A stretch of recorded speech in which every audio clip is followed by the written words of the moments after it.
next to testicles are sad or... But they are so sad. Like, so sad. The majora or the...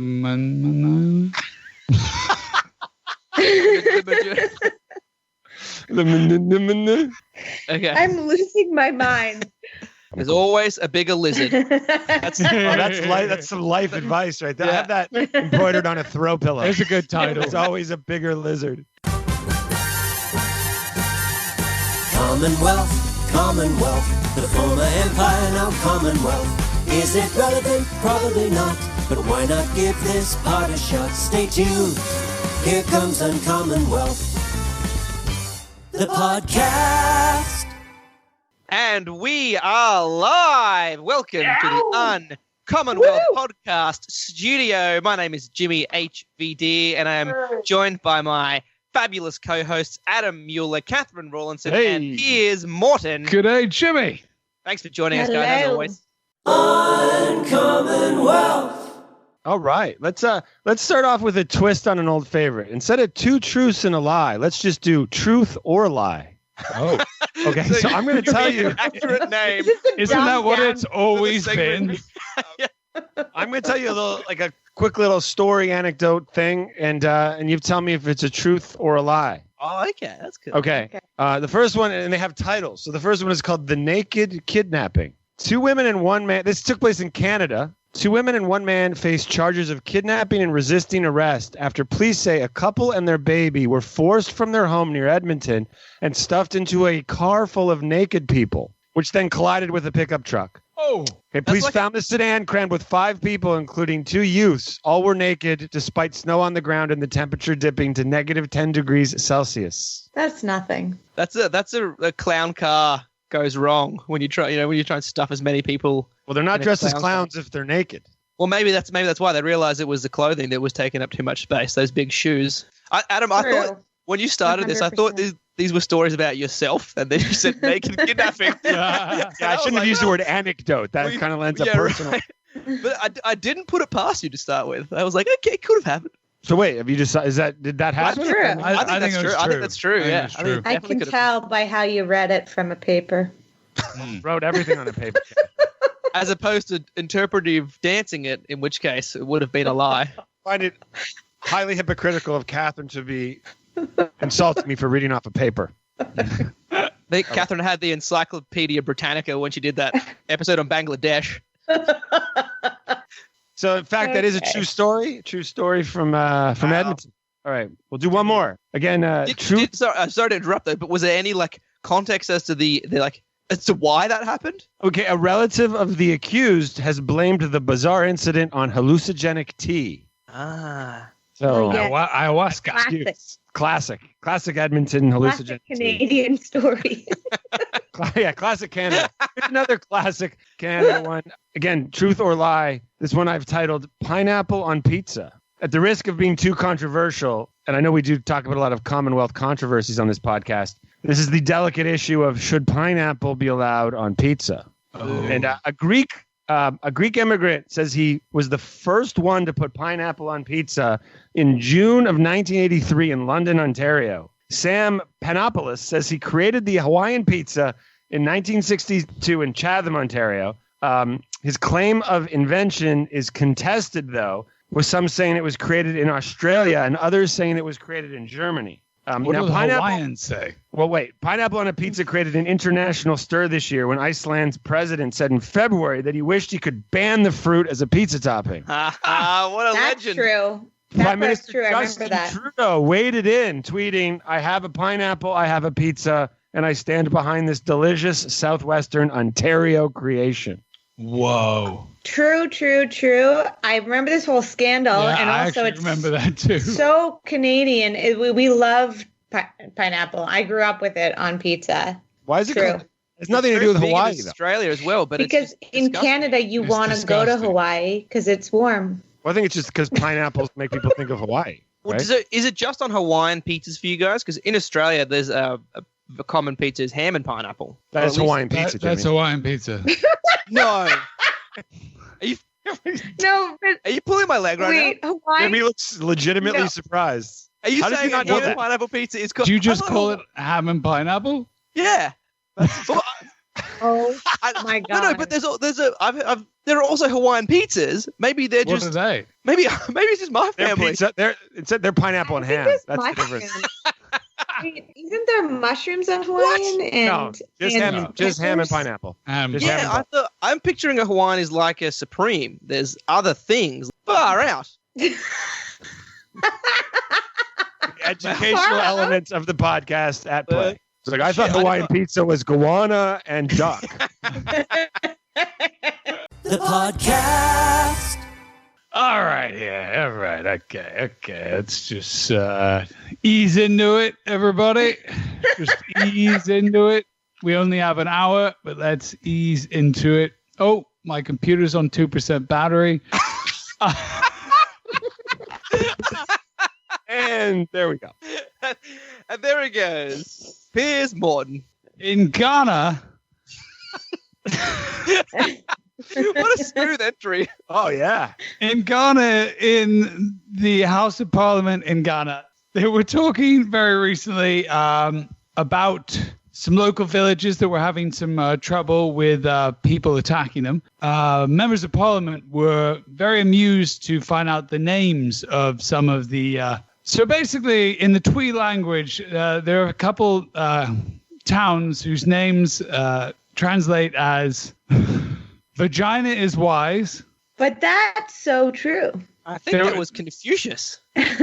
There was another town was called me Kote yesterday. Yaboa, which means penis is a fool. So, Oh my so God, far, these are town names brilliant. Pretty accurate. And the neighboring town to penis is a fool is testicles are sad. Shua I Mobor. Oh my God. Whoa. These are all what I were going to, my potential names for my memoirs. I But thought you were going to say. Oh, I thought you were saying your names for baby. children. Go on is off the list.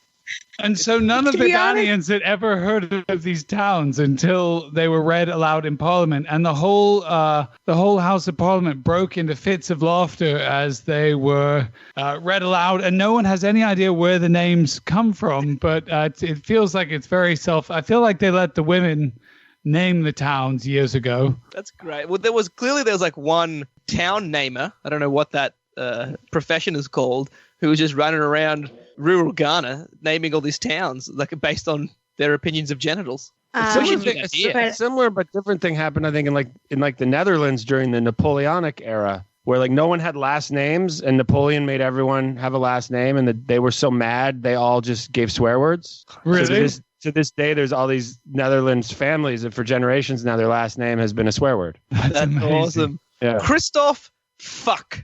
Basically, yeah. That's awesome. How often you run across great stories and then find out that they didn't happen in the Commonwealth, and it's like, Oh, you saying the Netherlands isn't part of the Commonwealth? That's a fair point. Well, no. I wish we could have talked about that. We don't have to edit that out. Sadly, we do now. Why? I'm joking. Oh. Well, I feel like couldn't you tell by his tone and inflection? Are there any other towns, Piers? Next to testicles are sad are But they are so sad. Like, so sad. oh my God, the way they just droop and hang their heads like they're ashamed. You know, They're no and they labia, should but be. you know. No labia. Labia can Oh my droop. God. The majora or the Piers just Okay. trailed away. I don't know. He doesn't know. Should I start my segment? I think so. Please. Unless you want to talk about labia for another 5 minutes, in which case Piers is going to get increasingly more uncomfortable. Uncommonwealth. In the past, we mentioned Tim Hortons. For Oh, those yeah. of you who don't know, Tim Hortons is a staple fast food chain in Canada. There are more Tim Hortons than McDonald's. We love Timmy's. It's what we call it. If you don't know that, then you haven't been to Canada or you don't know a Canadian. And I thought I'd look a little bit into the history of Tim Hortons because I didn't know anything about it. And if you wanted a Canadian story, there's nothing more Canadian than this because Tim Horton was, in fact, a hockey player, a professional hockey player. Did you? Is that, Catherine, is that ice like, hockey? Old news. That's the only type of hockey, Jimmy. No, I know. It pisses Catherine off every time I ask that. I hate that. Ice hockey sounds so lame. Hockey sounds cool. Tim Horton played for the Maple Leafs for almost 10 years. It's a little bit of a sad story, and I'll get to that because I like to end with sad things.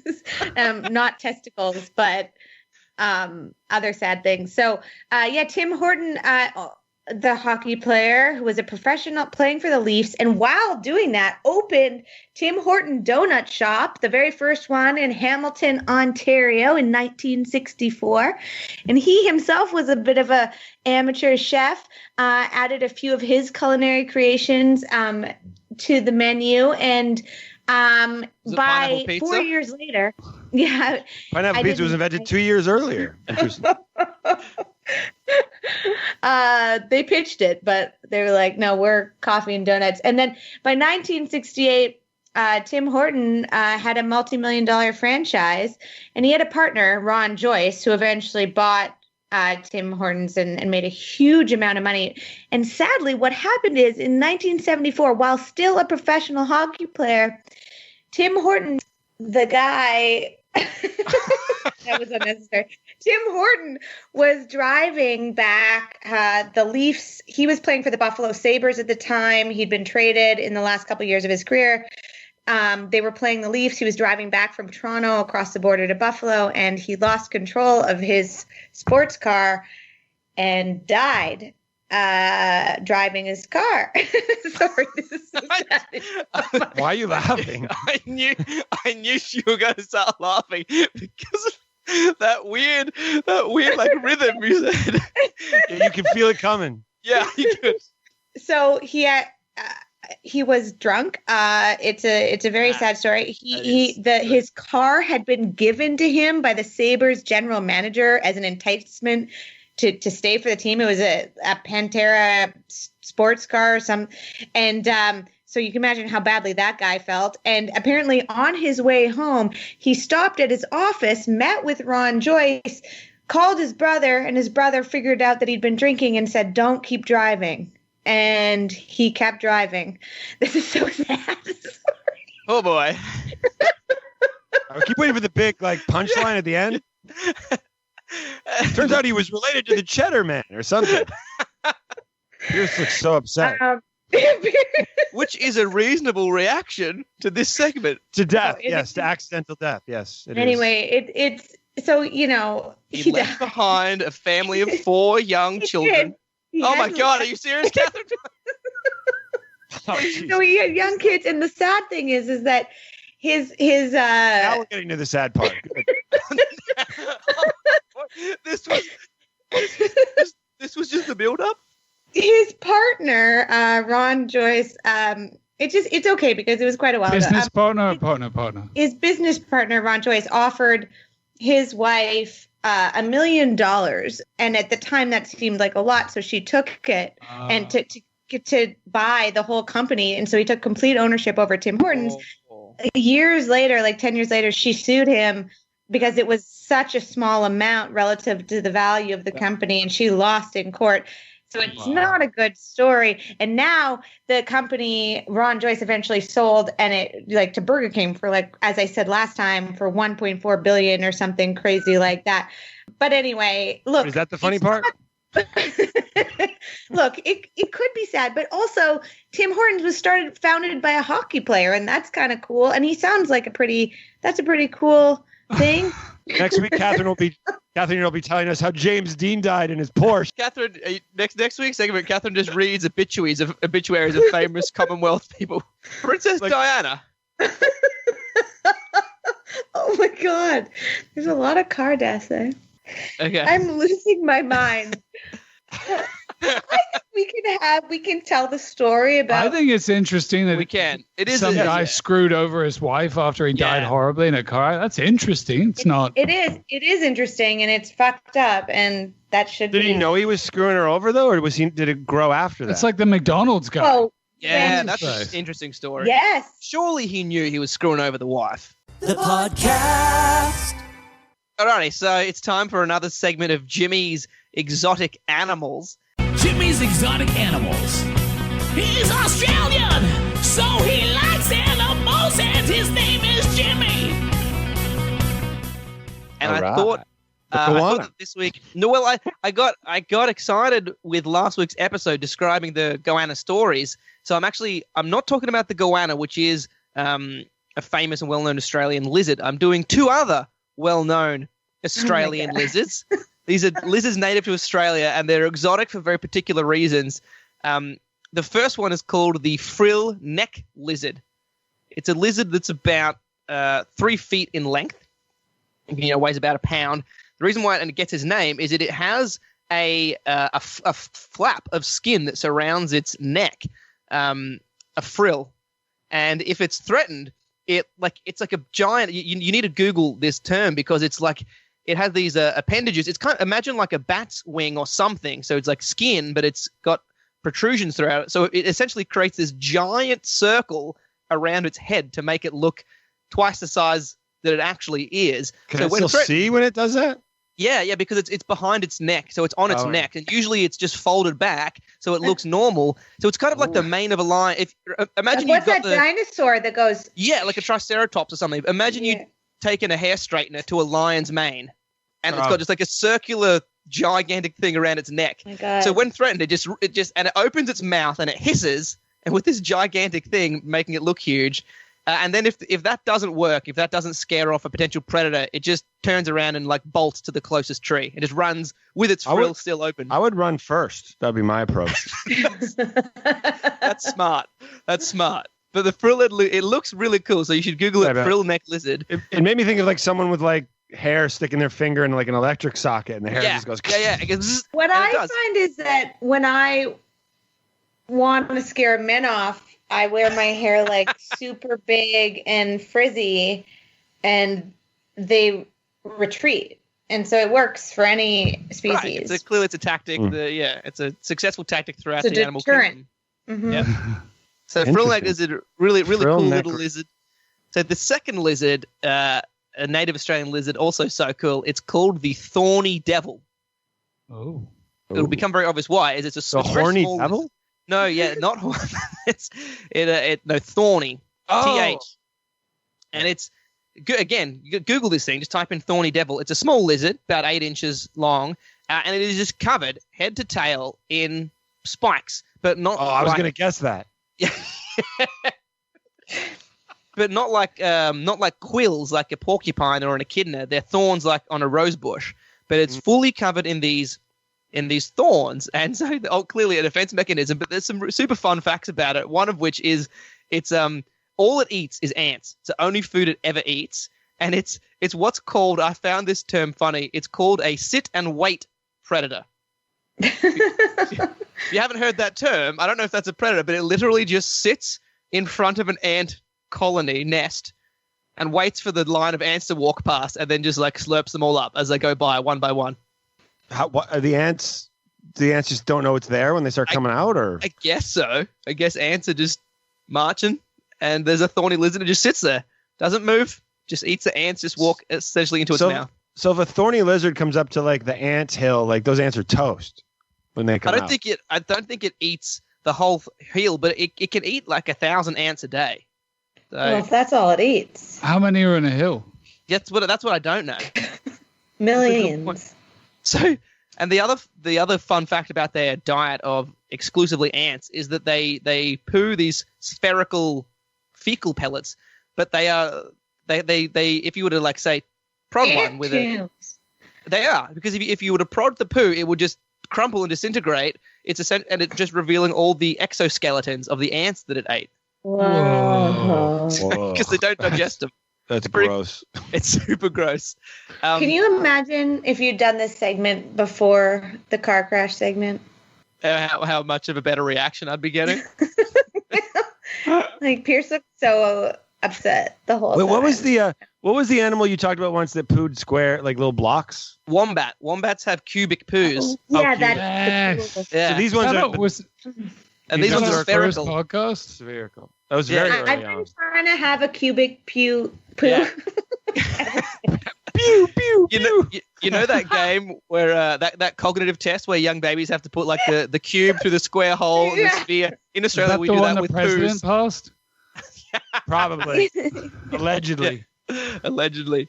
The final fun fact about the Thorny Devil is that they, again, you should Google this. Maybe, Piers, we can put this in a video. They have this weird gait where it takes like one step and does like a shuffle and then freezes for like 20 seconds and then takes like 2 steps in this weird shuffling motion.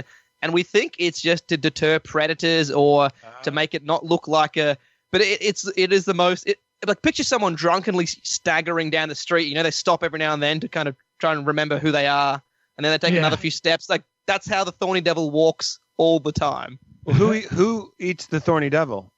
Dingoes, birds, goannas probably, Okay. bigger lizards. Yeah. Bigger lizard. Bigger lizards. That's There's technical. always a bigger lizard.